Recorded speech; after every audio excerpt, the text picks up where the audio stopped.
Oh, oh, oh, oh, oh my God, said Tom as he looked on to that young couple in Yellowstone National Park. He gawked at them when Jake slammed against Morgan, unknowingly being watched on that fateful October night. Jake leaned her over their vehicle's hood, not realizing that some disgusting predator was lurking in that park. He hung out at the campsite, and Tom made it a practice to spy on couples who would camp there. He was even known to put little cameras near their tents and watched them intently. But there was another predator there that night, and a ferocious one indeed. What's up, guys and gals? Iceman here. Welcome to Chilling Tales. So, what you're about to witness is one of the most horrifying bear attack encounters that I've ever heard, and it took place in Yellowstone National Park. But before I get into it, I'd appreciate it if y'all like this video, subscribe to the page, and paw that bell so you're notified next time I post a video. And blessings to my patrons. Links in the description below. So Tom was this 60-year-old guy. I think he was 58, 59. Tall, scraggly guy. About my height, about 6'4", but not nearly as muscular. He was an old guy. You know, he was kind of a scumbag. Married a couple times. He even was known to brag to other people of how his daughter got knocked up by some high school quarterback, right? Back when she was in high school. And he bragged about this, saying how she attained good genes or whatever. And of course, I think the guy was paying child support over the matter. But nonetheless, just painting a little picture about who this guy is, all right? I mean, don't want to spoil it for you guys, but he ain't with us anymore. So how big of a deal really is it if I talk a little bit of shit about him? But I mean, as you guys know who watch this channel, I don't like to sugarcoat things, okay? I like to give you guys the facts, the reality of the situation, no matter how heavy this information might be, and then you can do what you will with it. But Tom had a wife, and she didn't know about these endeavors. And of course, they lived not far from Yellowstone, a place that's known for its grizzly bears, these massive, hulking animals. Like, I told a lot of stories on this channel about black bears. Like, I live in Michigan, right? I've seen the black bears. I've heard of attacks. I've seen them out in the wild. And black bears can be quite formidable. But a grizzly bear? Even more so. All right. Now, they're not as opportunistic, let's say, as black bears. But this one had an agenda. I don't know. But these massive, long, bacteria-ridden claws, sharp, big fangs, big, massive skull. All right, rank fur. Which brings me to what Tom took notice of shortly before the attack. He was watching Jake slam against that broad. Oh, right, like just sitting there watching him with his binoculars, just witnessing the tremors almost. He was feeling it. Now, I don't want to get too much into detail over this matter. Let's just say Tom had his trousers down, okay? And he was watching him about 50 feet away. It was almost dark, right? But he could still see in his binoculars. They had a really wide angle lens on them. So it sort of illuminated the light that was there, and things actually looked a little brighter through the binoculars. They weren't night vision goggles or anything, but he was known to use those in these sort of situations. And he was witnessing, obviously, this couple going at it, okay? And it was probably one of the best sights he ever had in his mind, because unusually so, they were doing it right outside. They didn't even have a damn tent. They just right over the vehicle. Tom was watching this. And apparently, he smelled something. He's watching them through binoculars. Oh, he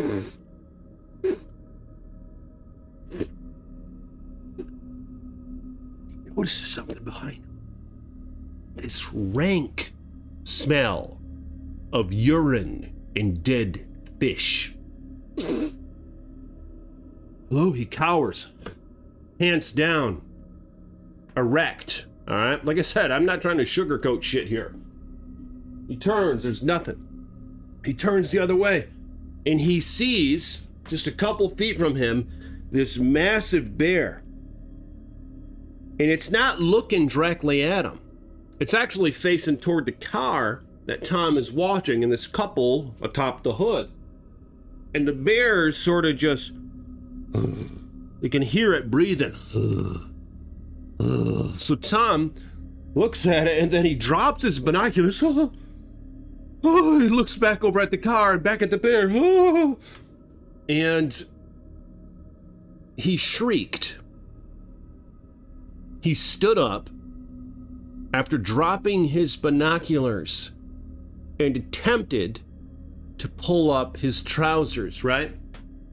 And that's when this bear just crashed into him like a freight train. It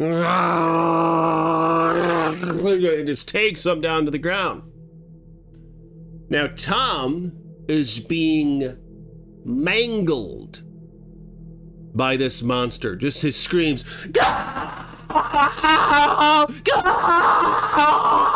As the bear is just tearing into him, right?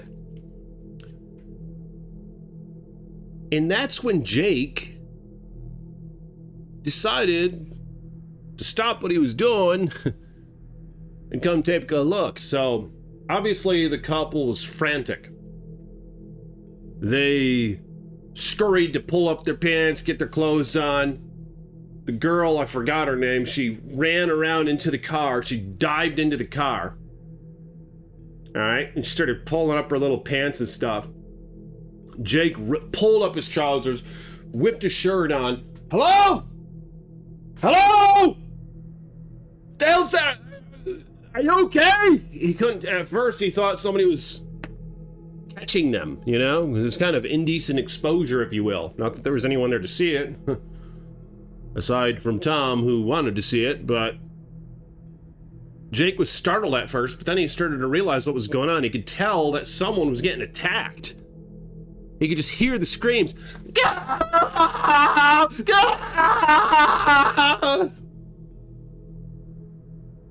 So what Jake did is he ran to his trunk, he popped it open, and he pulled out this hatchet, because they would often camp. They weren't camping that night, he and his girlfriend, but he had a hatchet with him. And he grabbed his hatchet, and he said, "I'll be right back." He started running toward the screams. Hello? Hello? What's going on? Are you okay?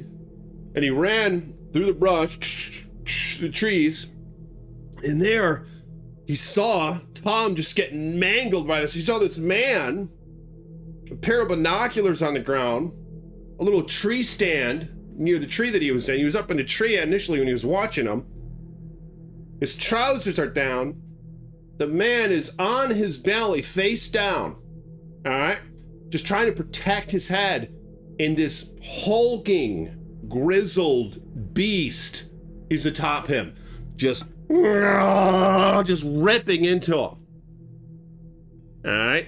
And then the bear, it reaches down with its massive jaws and grabs Tom by his collarbone and just flings him up and slams him into the ground. And he bounces.